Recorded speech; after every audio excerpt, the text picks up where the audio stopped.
What is up, nipple suckers? It is great to be back, I guess. From the previous video, my mental health has gotten way worse, so why not make a video to distract myself? Let's fucking go. Mental health going down. Let's just say that I've made a lot of memories this year, but my mental health has gotten way worse from last year, so let's fucking go. Okay. Before I start the video, I'm just gonna send a small message to these two people that probably will watch this video or not. My hair is too fucking irritating right now, but who fucking cares? The first person that I want to talk to a little bit, because this is the only way that I can send a message to them, kind of. Yeah.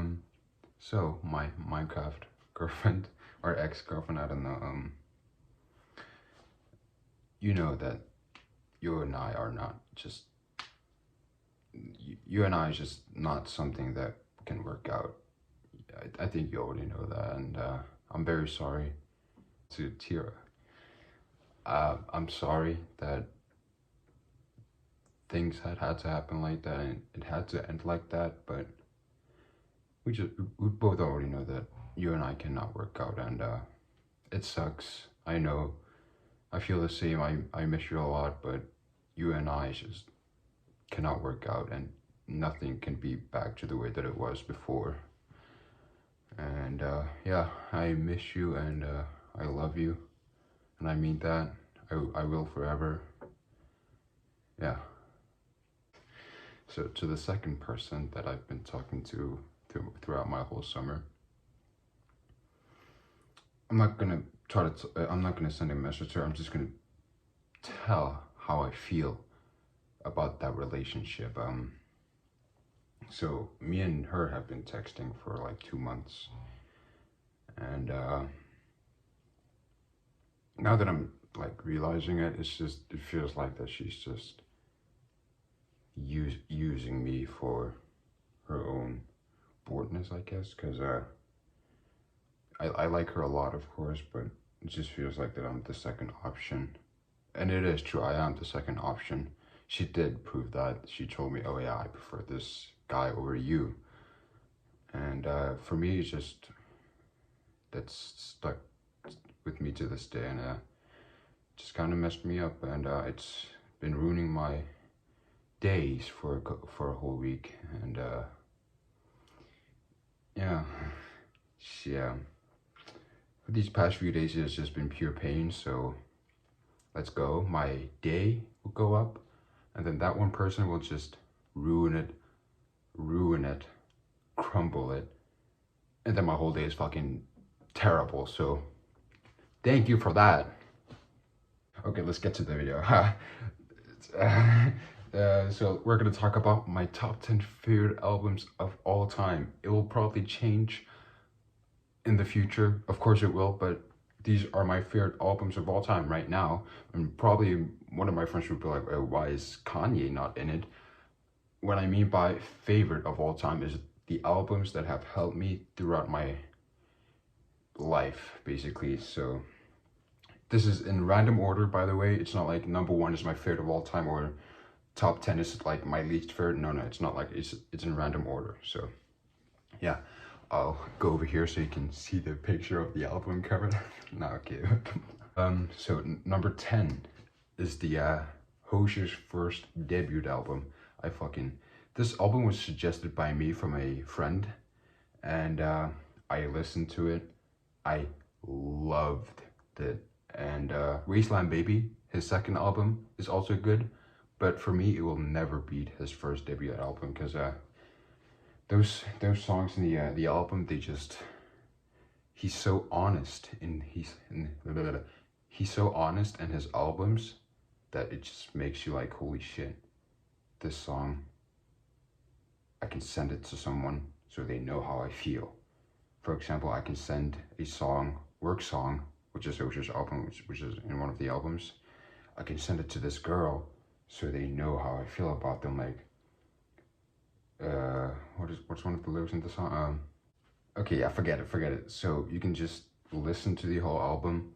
If you love indie kind of, I don't know, you'll love this album. And I suggest you listen to it if you like Take Me to Church, which is his most famous song. But he has way better other songs, so listen to it if you like Take Me to Church by Hozier. Number 9, we have, which fits perfectly to this like color scheme or some shit, which is Igor by Tyler the Creator. This album was also suggested by one of my friends last year, so I listened to it throughout my summer of 2020, and let me just say that album has a lot of nostalgia, and it's, to be honest, it's a better album than Tyler's other albums, to be honest. But I love the whole album. It's just, I don't know how to explain it. It's just, it has a lot of nostalgia for me. So every time I listen to it, you know that I'm in a good vibe. So yeah, number 9 is Igor. Number 8, it is Sigh No More by Mumford & Sons. I almost forgot their name. I found this album last year at winter, and that was also one of my most miserable times. So this album was like kind of helping that mental health, because you know there's a lot of sad songs in that album, and I actually really enjoyed it. It helped me kind of get through a hard time. So yeah, Mumford & Sons, I was obsessed with them for like 2 months straight. I just couldn't stop listening to them. And Sigh No More was one of the albums that I just played on repeat. Yeah. Number 7, we have Helplessness Blues by Fleet Foxes.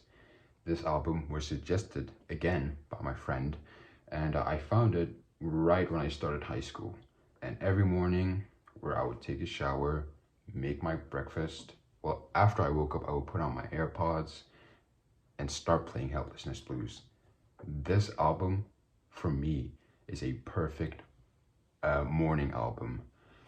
And honestly, this song has also a lot of nostalgia, and every time I listen to it, I'm just flying, you know, just up in the air, you know.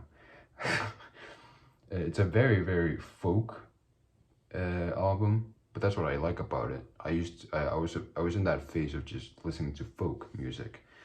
But yeah, this album I enjoyed a lot. And yeah, that's how I explain it. And number 6, we have Bon Iver, their self-titled named album. I loved this album, even though it's really depressing. That's what I like about music, because depressing music hits me, you know, it hits me. And what the fuck?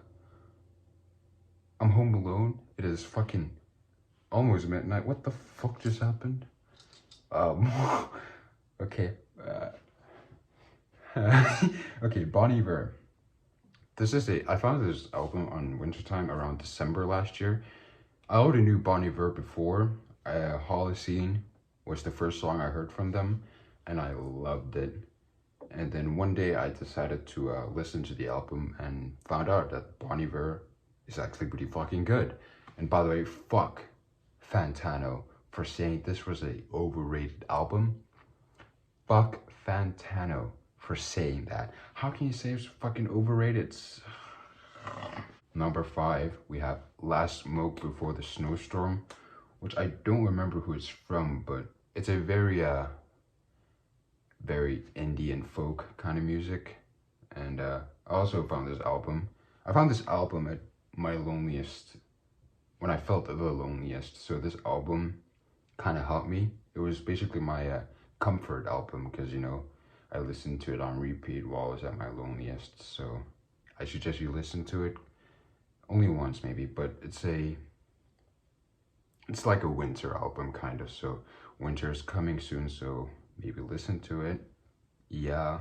Number 4, Live at the Regal by B.B. King. Yeah, in my opinion, this is the best blues album of all time. I remember I found this album was suggested by my friend, and I was put on my AirPods, started playing it, took a walk, and let me just say, that's one of my best fucking walks of all time, because I had the best mood just listening to B.B. King's amazing guitar playing and his amazing blues lyrics. Motherfucker ran out of storage. I'll try to make this quickly. Let's just say I had the best walk of my life, just like I said. Number 3 is Songs for Strangers by Flycatchers. Again, I found this album at December, which was like the worst month of my life back in 2020. And I was in that kind of phase of just listening to sad rock music, and this album helped me get through that shit. And I think I overplayed it for myself because now I'm kind of tired of the songs, but I still vibe to them because they have a lot of meaning for me.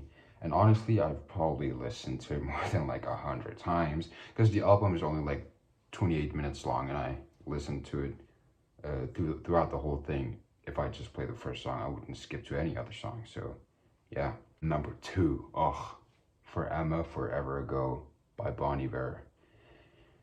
Yeah, this is, even though it's on number 2, it's literally my favorite album of all time right now. Like, it's number 1. So yeah, it's a very, very beautiful song, and yeah, the backstory of the album just makes the whole album even better for me because it's like that's what I want to do if I got my heart that broken. I would move to my dad's cabin or some shit, even though we don't have one. But I would buy one and then make songs. Justin Vernon's voice is just beautiful, and the whole album is just, it basically kind of ripped. I gotta make this quickly. Justin Vernon's voice is just fucking pure, beautifulness, because you know he has that what do you call it? High voice. I forgot what you call it, but he has a beautiful, beautiful voice. And number 1 album is Continuum by John Mayer. This album just, you know, it inspired me to play this more often, but this one is out of tune because it kind of broke. Yeah, but it inspired me to pick this up, play better, learn scales, and after I listened to this album, learn some of the songs, let's just say I improved a lot, by a whole lot. And that's why I love this album, because it made me passionate of something that I would never fucking imagine to be good at. So yeah, this album is just, it's one of the albums that will stay with me forever. And John Mayer did a great job of covering other songs from artists. For example, Bold as Love by Jimi Hendrix. He did a great job. And you prove me wrong. This is his best album of all time.